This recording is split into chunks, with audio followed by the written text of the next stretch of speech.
Te quiero hablar de un tema controvertido y que durante siglos ha generado mucho interés por su misterio. Te hablo de las sociedades secretas. Cuidado, este vídeo contiene elementos extraños como la primera Biblia especial y apócrifa donde juró el primer presidente de Estados Unidos. Sí, los padres fundadores de Estados Unidos aparecen en esta historia.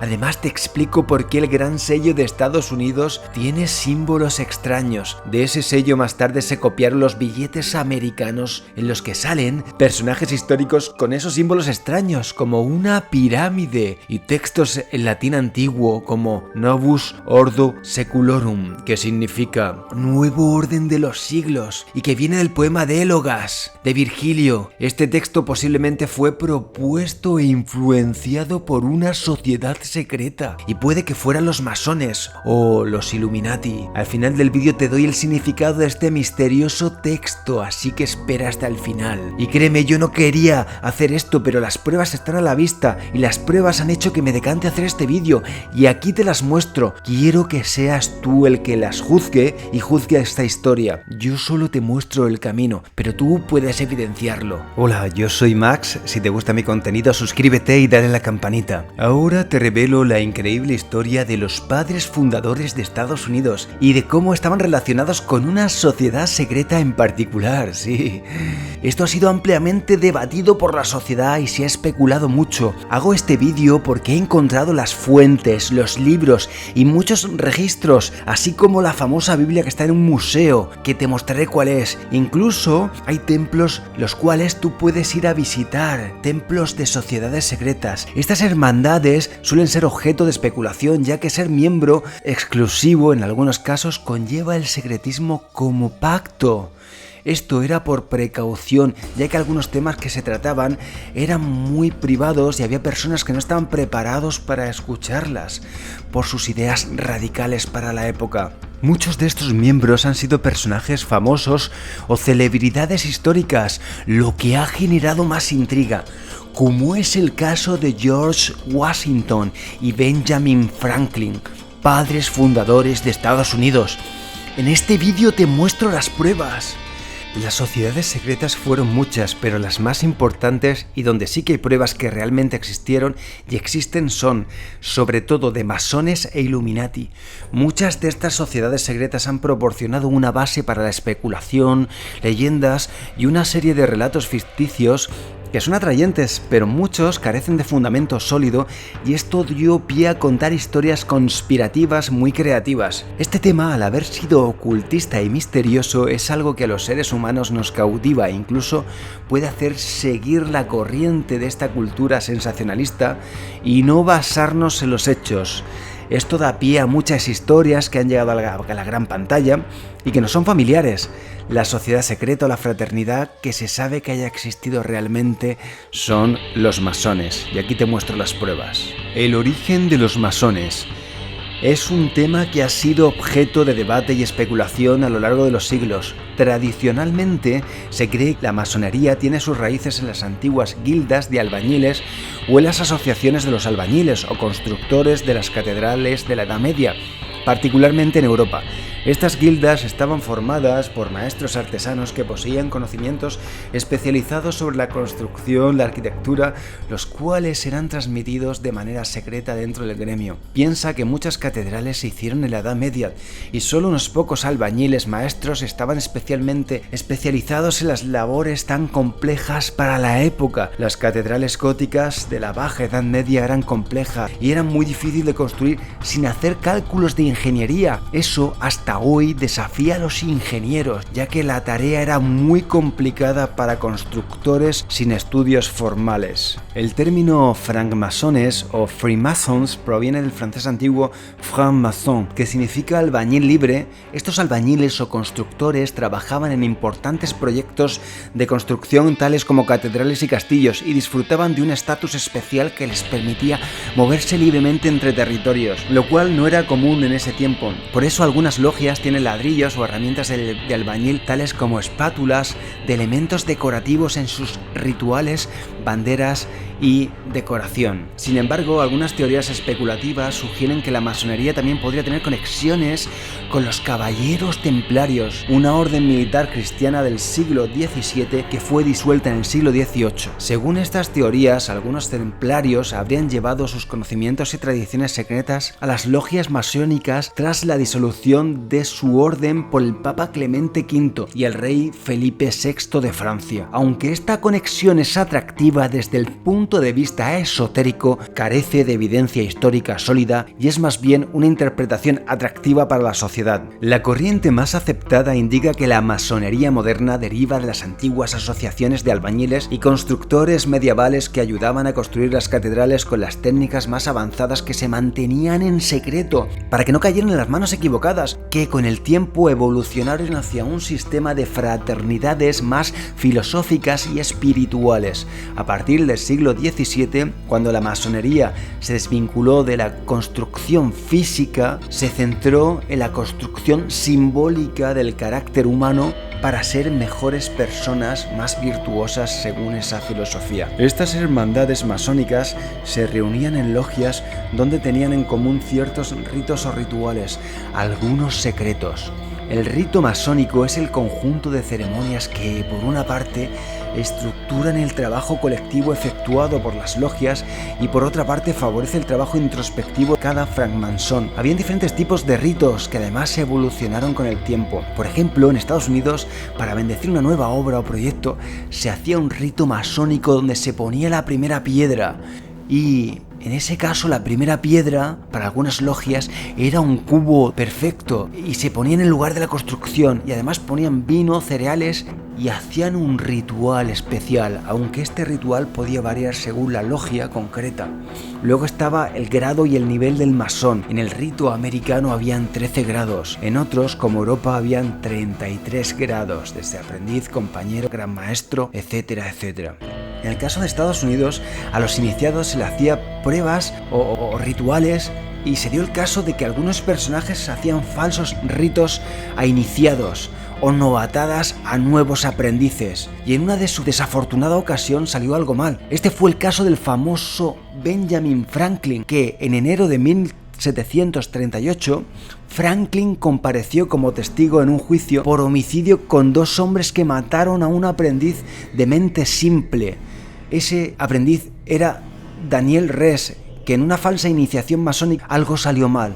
Uno de los hombres parece ser que arrojó o derramó accidentalmente licores ardientes y Daniel Rees murió por sus quemaduras días después, desafortunadamente. Si bien Franklin no participó directamente en la novatada que llevó a la muerte de Rees, sabía de la novatada antes de que se volviera fatal y no hizo nada por detenerla. Esto fue criticado por su inacción en The American Weekly Mercury, un periódico local, y por su rival editorial Andrew Bradford. Finalmente Franklin respondió en su propia defensa en la Gazette, en el periódico. Estas sociedades secretas tenían hasta su propia constitución, llamadas las constituciones francmasónicas o de francmasons o constituciones de Anderson, para uso de las logias en Londres y Westminster. Esto se publicó en 1723. Fueron editadas por el clérigo James Anderson, por eso su nombre, y la orden la dio John Tepulus de Sawyers, masón miembro de la Royal Society de Inglaterra, y aprobadas por un comité de la Primera Gran Logia de Londres.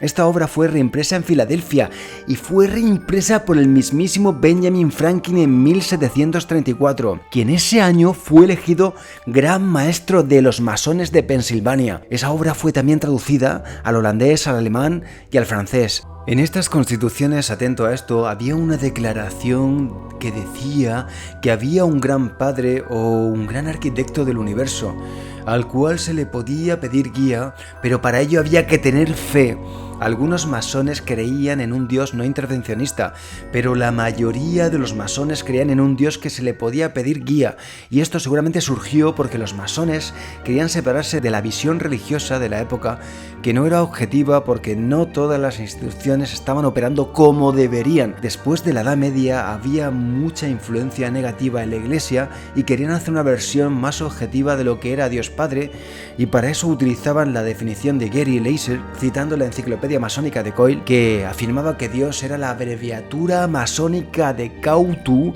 o Gaudu, que significa el gran arquitecto del universo. Esto lo puedes evidenciar en la Constitución de Anderson o de los francmasones, escrita en 1723, como te he dicho, que fue reimpresa por Benjamin Franklin. Estos masones hacían las obras a la gloria del gran arquitecto del universo. En algunas logias, la corriente relacionada, sobre todo la corriente relacionada con Francia, ellos no hacían directamente las obras, las consagraban a la gloria del gran arquitecto del universo, sino que decían que era por el progreso de la humanidad. Los masones más conocidos. El masón más conocido es George Washington, primer presidente de Estados Unidos, y luego Benjamin Franklin, redactor y testigo del primer borrador de la Declaración de Independencia de Estados Unidos. También John Hancock, rico empresario que fue el presidente del cuerpo legislativo de las 13 colonias del Senado Continental. Estos, que fueron parte de los padres fundadores de Estados Unidos y líderes de la Revolución Americana con la que se consagró la independencia de Estados Unidos, eran masones.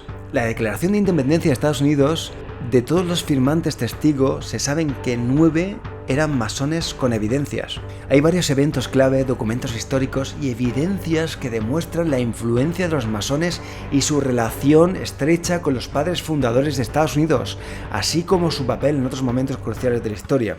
A continuación se mencionan algunos de estos hechos documentados.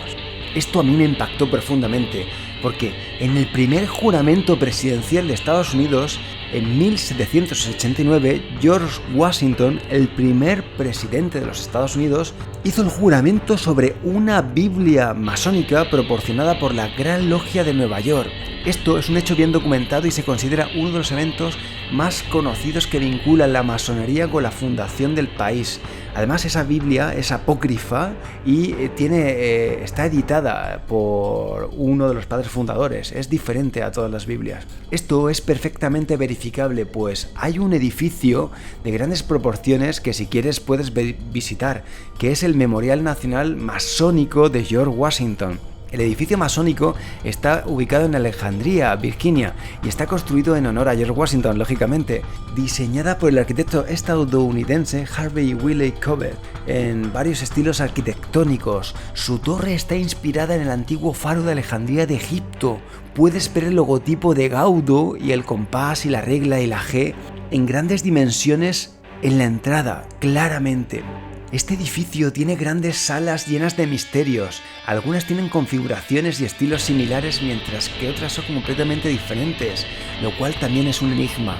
En el segundo piso hay una sala conmemorativa donde puedes ver a Washington en un servicio religioso a la Christ Church de Alejandría, en la colocación de la primera piedra angular del Capitolio, lo que te he comentado, vestidos con trajes masónicos. Hay pinturas de esto. En el tercer piso está la orden mística del profeta velado del reino encantado. Su origen misterioso, algunos dicen que comenzó como una parodia de los masones, pero que ahora esa área se dedica a la filantropía. Esto es súper extraño. El quinto piso está dedicado a exhibiciones de símbolos y herramientas de la masonería. En el séptimo piso está enfocado a la masonería críptica, parte del rito de York, y representa simbólicamente la cripta debajo del templo de Salomón, donde se guardaban secretos y tesoros de los masones. En el octavo piso hay una capilla dedicada a los caballeros templarios decorada en gótico francés. Las vidrieras tienen 4 escenas de la Biblia cristiana. Y finalmente en el noveno piso hay símbolos del Templo de Salomón con la representación del Arca de la Alianza. Todo esto es súper extraño y aparte seguro que hay muchos más misterios que no he contemplado en este vídeo. Otro masón muy famoso fue Pierre-Eugène du Simétre, que desempeñó como consultor artístico de los comités donde se diseñó el Gran Sello de Estados Unidos. Él presentó el primer diseño que incluía el ojo de la providencia y donde surgió la adopción del lema estadounidense E Pluribus Unum, que significa de muchos uno. Otros grandes masones conocidos que también han sido presidentes de Estados Unidos son Theodore Roosevelt, Franklin D. Roosevelt y Gerald Ford. Inicio misterioso de la construcción del Capitolio con el rito masónico. El 18 de septiembre de 1793, el presidente George Washington colocó la primera piedra en forma de cubo en el Capitolio de los Estados Unidos. Esto fue realizado por el platero Caleb Bentley, junto con otros 8 masones ataviados con trajes. Esto fue reflejado en un periódico de Virginia, la Alexandria Gazette. George Washington con una banda de música acompañada de artillería voluntaria y una delegación de masones con sus galas. Aquí te muestro las fuentes. El gran sello de Estados Unidos y la probable influencia masónica. A este gran sello y el ojo de la pirámide que se le han relacionado cientos de relatos e historias sobre sociedades secretas, puede ser debido todo esto a que muchos de los firmantes de la Declaración de Independencia eran masones. Más tarde, los elementos del sello se incluirían en los billetes de Estados Unidos, pero en 1935 te he comentado que el masón Pierre-Eugène Dusimetre y Charles Thomson, que también fue padre fundador, y entre otros masones fueron los que diseñaron el gran sello, y de hecho Thomson ejerció como primer ministro del Congreso de las Colonias. Este señor también fue el que dio la orden de registrar todas las actas de las sesiones, y como te estoy comentando, diseñó el sello junto a William Barton, entre otros. Todos estos jugaron un papel destacado en la ratificación del Tratado de París de 1784. Hubo un conflicto o una disputa entre los representantes de Gran Bretaña en París y el Congreso con Thomas Mifflin, donde querían poner la ubicación de los sellos y la distribución de cómo sería el diseño. Pero después de una pelea, Benjamin Franklin fue el que los separó. Entonces se diseñó la versión final del gran sello. Como te he comentado, Thomson, padre fundador, también era profesor de latín y mantuvo el diseño de la pirámide y el ojo para el reverso, pero reemplazó los dos lemas y ahora utilizaría el lema Anutis Coeptis en lugar de Deo Favente y Nos Ordus Seculorum en lugar de Perennis. Thomson proporcionó una explicación a esto diciendo: en el gran reverso del sello, la pirámide representa la fuerza y la duración, como las grandes pirámides de Giza. El número romano en la base de la pirámide representa el año 1776. Una frase en latín, Nordus Ordus Seculorum, se traduce como nuevo orden de los siglos. La pirámide en sí tiene 13 niveles, por las 13 colonias de Estados Unidos, y en la cima se encuentra el ojo de Dios, con la frase latín Anutit Coeptis, que se traduce libremente como favorece a nuestras empresas, de la mano de la providencia de Dios, como que estaba al final de la pirámide, algo que no estaba terminado, estaba construyéndose, pero Dios vigilaba, supervisaba todo y favorecía a las empresas de los Estados Unidos para siempre. También simbolizaba una nueva era dorada, donde había democracia, donde había nuevos ideales, donde los padres fundadores habían puesto todas sus esperanzas para que triunfaran. El uso del gran sello en los billetes de $1. Aunque el gran sello fue creado en 1782, el reverso del sello, que muestra la pirámide y el ojo que todo lo ve, no se utilizó ampliamente hasta mucho después. En 1935 fue bajo el mandato de Franklin D. Roosevelt, se decidió incluir tanto el anverso como el reverso del gran sello en el billete de $1, con el famoso ojo de la providencia y la pirámide inacabada. Esto comenzó a aparecer en los billetes que imprimían, junto a los lemas Anutit Coptis y Nordus Ordu Seculorum. Ahora te revelo el texto que pone el gran sello sacado de la obra romana de Virgilio, que dice esto. La frase deriva del cuarto poema de Égolas del poeta romano Virgilio. El lema es concreto a una reformulación de la segunda línea. La segunda línea dice Magnus ab integro Saeculorum Narcitur Ordo, que significa el gran ciclo de los siglos nace de nuevo. Aquí te dejo el texto en latín y podrás ver su traducción. Gracias por escucharme y por ver este vídeo. Si te gusta mi contenido, suscríbete, dale a la campanita, y si quieres más contenido misterioso, no dudes que aquí estaré para generar más contenido de valor. Esto significa: ahora ha llegado la última era de la profecía de Cumas. El gran ciclo de las eras ha nacido de nuevo. Ahora vuelve la doncella, vuelve el reinado de Saturno. Ahora desde lo alto del cielo desciende una nueva generación, pero tú, Santa Lucina, sé misericordiosa cuando nazca el niño, en quien la raza de hierro comenzará a cesar, y la raza de oro surgir sobre todo el mundo. Ahora reina tu propio reino, Apolo.